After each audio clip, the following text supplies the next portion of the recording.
35 million people, 242 distinct castes. The 2024 Telangana SEEEPC survey is a census-scale enumeration mapping the lived reality of an entire state. For decades, Indian policymakers have measured social disadvantage through a single metric: cash flow. The baseline assumption has been that tracking household income is sufficient to understand who is being left behind. But the release of this official report by the government of Telangana introduces a completely different measurement tool. They call it the Composite Backwardness Index, or CBI. Instead of looking only at income, the CBI quantifies actual lived conditions, measuring access to things like clean water, education, and secure employment. When you apply this multidimensional measurement to a population of 35 million, it becomes clear that tracking only economics fails to capture how systemic disadvantage operates. When you look at the survey's aggregate findings, the socio-economic gap between general castes and marginalized groups does not resemble a gradual slope. It looks like a cliff. By the government's own metrics, average scheduled caste and scheduled tribe households score 3 times higher on the backwardness scale than general caste households. This directly challenges a common policy argument, the idea that economic growth alone will naturally erase social inequality. It's a hypothesis often summarized as poverty is casteless. The CBI data empirically dismantles that idea. It proves that structural lock-in persists entirely independent of modern economic expansion. This diagram illustrates how the Composite Backwardness Index is constructed. It generates a rigorous score from 0, representing the least backward, to 126, representing the most backward. The score is derived from 42 parameters spread across 8 categories. When we drop a line here at 81, we establish the weighted average score for a citizen in Telangana. Here is where the general caste sit. Their average score of 31 places them far to the left of the state average, indicating high levels of development and prosperity. Now look at the far right. The average scheduled tribe score is 95, and the average scheduled caste score is 96.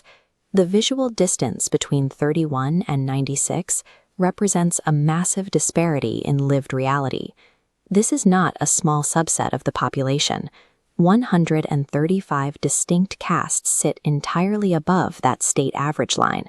Together, those castes represent 67% of the state's total population. Social disadvantage is the daily structural reality for the absolute majority of citizens. To understand what creates a gap of this magnitude, we have to look at the specific inputs driving these scores, starting with early education. Over 56% of general caste youth receive English medium schooling, and 1/3 of general caste children attend private schools. They heavily dominate these pathways. For marginalized groups, the numbers drop precipitously. Their primary educational pathway is the state-funded Gurukulam system, with far lower access to English medium instruction. This early division in the classroom translates directly into severe occupational segmentation in the adult labor market. Look at the workforce data. Nearly half of the scheduled caste workforce is trapped in precarious daily wage labor. Conversely, general caste individuals hold 30% of professional private sector jobs, despite making up only 12% of the overall population. These compounding disadvantages in education and labor show that economic mobility is gated. Institutional pathways consistently reward pre-existing social privilege. This lock-in extends to assets. Traditionally, land ownership has been viewed as the ultimate equalizer and the primary driver of rural wealth. But this chart reveals a counterintuitive finding from the survey. Scheduled tribes actually own land at quantities that match or exceed other groups. The critical caveat is the quality of that asset. This ownership does not translate to wealth because the land held by tribal communities is predominantly unirrigated, dry, and unproductive. Contrast this with general caste groups like the Reddys.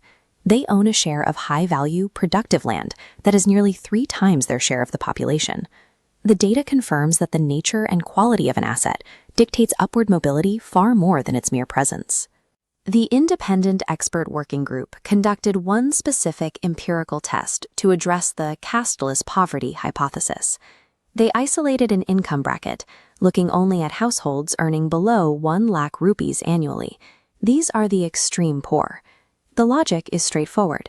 If poverty is truly casteless, the CBI scores of all groups within this extreme poverty bracket should equalize. This new axis isolates that exact income bracket. A poor general caste family registers a CBI score of 16. A poor scheduled caste family registers a score of 49. Even at the exact same income level, the scheduled caste score is 3 times worse. In reality, this means a low-income scheduled caste household faces significantly higher disadvantages in housing, sanitation, and social mobility than a general caste household with the exact same bank balance. When income is entirely removed as a variable, social identity remains an exponential barrier. The argument that economic uplift alone cures inequality is empirically false.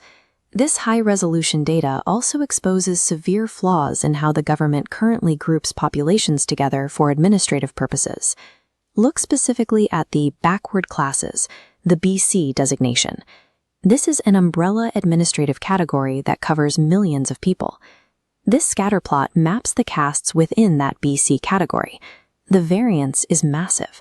69 castes cluster on the highly backward end of the spectrum, while 64 others score much closer to general caste levels of privilege. Treating the backward classes as a single monolith is a statistical failure. It blinds policymakers to the reality that not all backward castes face the same degree of deprivation. The real-world consequence of treating broad groups as monoliths is that state welfare delivery frequently misses its target. An audit of existing welfare delivery finds that 30% of the state's welfare expenditure is flowing to caste groups that are actually less backward than the state average. The report recommends moving away from welfare distribution models based simply on population share. The proposed alternative is a deprivation proportional model. This means state resources would be targeted precisely to the specific communities with the highest CBI scores first. Achieving true social equity requires abandoning the illusion of casteless poverty. It requires using rigorous data to dismantle the structural roots of inequality, rather than merely treating its economic symptoms.